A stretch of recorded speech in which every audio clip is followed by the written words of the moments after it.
The metal handle wouldn't budge. I pushed against it with all my strength, my breath coming out in white puffs that crystallized instantly in the sub-zero air. The industrial freezer in our family's restaurant was meant to store food, not trap a 17-year-old girl. But here I was, surrounded by hanging meat carcasses and boxes of frozen vegetables. "Just 5 more minutes, crybaby." My sister Melanie laughed from the other side, her voice muffled but unmistakably gleeful. I could hear her weight against the door, holding it shut from the outside. "Mel, please," I screamed, pounding on the door with already numbing fists. "This isn't funny. It's freezing. Should have thought about that before you told Mom I was sneaking out," she sing-songed. "Consider this your cool-down period, Cora." The pun would have been terrible even if I wasn't rapidly losing feeling in my fingers and toes. I'd been in here for what felt like 10 minutes already, though time moved strangely when every second was focused on how cold you were. I wasn't dressed for a freezer. The thin t-shirt and jeans I'd worn to help with restaurant prep offered no protection against the -10-degree temperature. My teeth chattered so hard I thought they might crack. "Melanie," I tried again, kicking the door. Pain shot through my foot. Everything hurt more in the cold. "I can't feel my fingers." "Drama queen," she called back. "You've been in there like 2 minutes. I did 20 minutes when Danichan locked me in during summer camp. That was a walk-in cooler, not a freezer." I wanted to scream. And she'd been wearing a jacket. But I needed to save my energy. The shivering was violent now, my body's desperate attempt to generate heat. I looked around frantically for anything that might help. Emergency release? This was an older model freezer, no safety features. Insulation? The cardboard boxes would help minimally. I grabbed a box of frozen peas and held it against my chest, hoping my body heat might thaw them enough to eat. Calories meant warmth. But my fingers wouldn't cooperate. They'd turned a waxy white color and felt like they belonged to someone else. I couldn't get the box open. 5 more minutes are up," I gasped out, my voice barely working. "Mel, please. I'm really cold." Silence. "Melanie?" Nothing. Panic set in with the realization that she might have left. Really left. The freezer was in the back of the restaurant, well insulated for efficiency. No one would hear me screaming. I pounded on the door with my forearms. My hands were useless clubs now. "Help! Someone help me. I'm locked in the freezer." Time became meaningless. I couldn't tell if I'd been screaming for 5 minutes or 50. The violent shivering had stopped, which I knew was bad. Paradoxical undressing. That's what they called it when hypothermia victims started feeling hot and taking off their clothes. I wasn't there yet, but the cold had become almost comfortable. "No." I forced myself to move, to jump up and down. Pain shot through my feet with each impact. Good. Pain meant I was still alive, still fighting. Then voices. Distant but real. Probably in the stockroom. My mother's voice. "Mom." I screamed, or tried to. It came out as a croak. "The freezer. I'm in the freezer." The door flew open, and I stumbled out, falling immediately. My legs wouldn't hold me. My mother and father stood there, Melanie behind them with an expression of practiced innocence. "Cora," Mom gasped. "What were you doing in there?" "MML locked me in." I stammered through chattering teeth. "I did not." Melanie protested immediately. "We were playing hide and seek.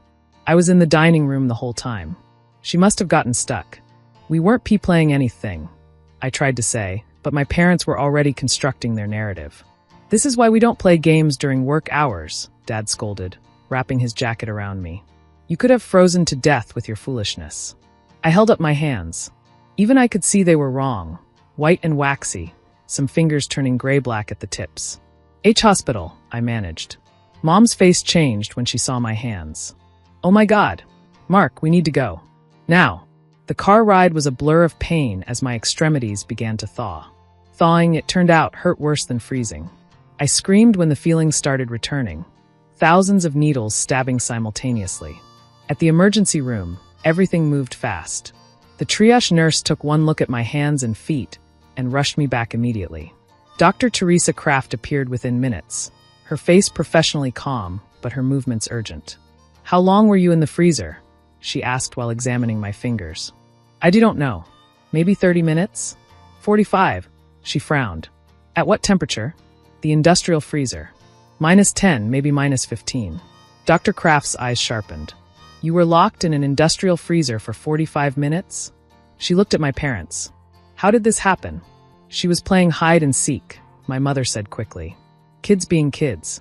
I'm 17, I said. I don't play hide and seek. My sister locked me in. She's confused, Melanie interjected, tears already forming. I would never. I was in the dining room. Ask anyone. But Dr. Kraft wasn't looking at Melanie. She was examining the pattern of frostbite on my hands, the way certain fingers were worse than others. These injuries, she said slowly, are consistent with someone repeatedly pushing against a door. See the pattern here? The knuckles and fingertips took the worst damage. If you were just hiding, why would you be pushing so hard? Silence fell over the room. I need to call our social worker, Dr. Kraft said. And security. This looks like assault to me. That's ridiculous. My father exploded. They're sisters. Sisters fight. You're making something out of nothing. Dr. Kraft turned to face him fully. Sir, your daughter has second-degree frostbite on 8 fingers and both feet. She could lose several digits. She was locked in a freezer until she developed hypothermia. That's not sisters fighting. That's attempted murder. The words hung in the air like ice crystals. Security arrived, followed by a social worker named Patricia, who took me to a private room while my family waited outside. Patricia was older, with kind eyes that had seen too much. Tell me what really happened, she said simply. So I did. Not just today, but all of it. How Melanie had been escalating for months. The accidental pushes downstairs. The mistaken allergen in my food despite my severe peanut allergy. The time she'd held my head underwater in the pool until I passed out, then claimed we were playing a breath-holding contest. Why didn't you tell anyone? Patricia asked gently. I did. I told my parents every time. They said I was being dramatic, that Melanie was just playing rough, that I needed to stop trying to get her in trouble. And today, I told Mom I saw Melanie sneaking out last night to meet her boyfriend. Mel was furious. She said I'd pay for it. When I went into the freezer to get supplies, she followed me and held the door shut. Patricia took notes. Has she ever done something like this before? Not this bad. But I showed her the scar on my arm. She said this was an accident with a curling iron. And this, I pointed to my neck. She tried to strangle me with a scarf. Said we were playing dress-up. Patricia's face was grave. Cora, what your sister did today could have killed you. Do you understand that? I nodded, tears finally coming. But my parents won't believe me. They never do. They'll have to believe the medical evidence, Patricia said firmly. She was right. Over the next hours, as doctors worked to save my fingers, the evidence mounted. The security footage from the restaurant showed Melanie following me to the freezer, though the camera angle didn't catch the door.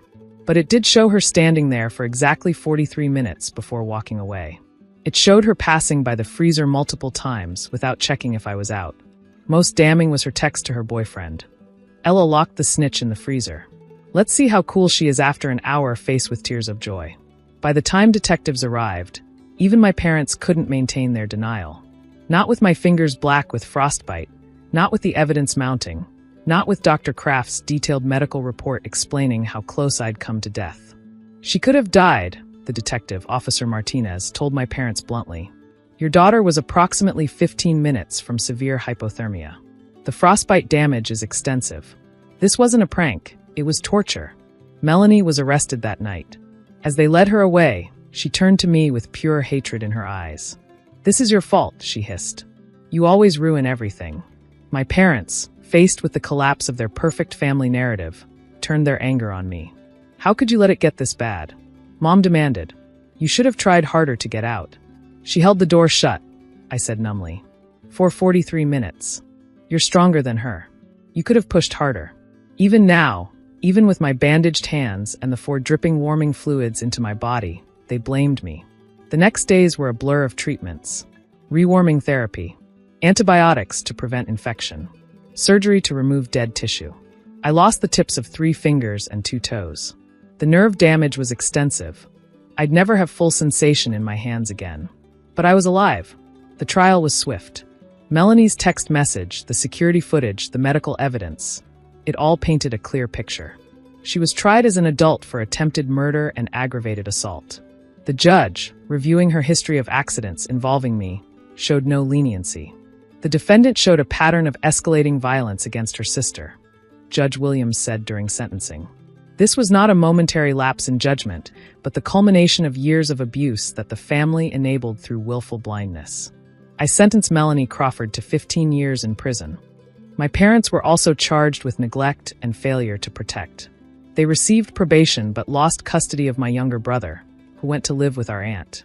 I spent my 18th birthday in physical therapy, learning to write again with my damaged hands. The frostbite had taken more than just fingertips. It had taken my ability to play piano, to type normally, to feel texture the way I used to. But it had given me something too: freedom from a family that would have let me die rather than acknowledge the truth. I live with my aunt now, the same one who took in my brother. She believed every story I told her about what really happened over the years. I suspected, she admitted. But your parents were so convincing, and Melanie was such a good actress. The freezer changed everything, but not in the way Melanie intended. She'd meant to teach me a lesson about keeping quiet.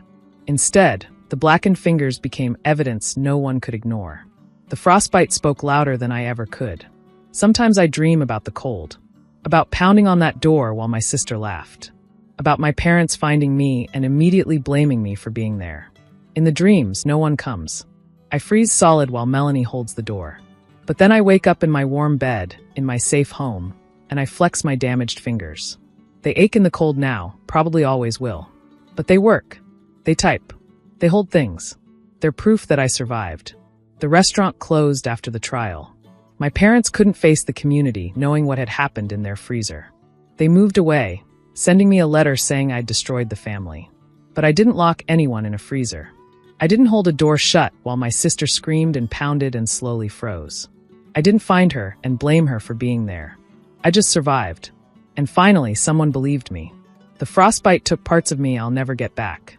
But it gave me the evidence I needed to finally be heard. Sometimes I think that's what Melanie never understood. You can't hide frostbite. You can't explain away blackened fingers. You can't make hypothermia look like an accident when there's 43 minutes of footage showing you standing guard. In the end, the cold told the truth when no one else would listen. And that truth set me free, even if it cost me 3 fingertips to tell it.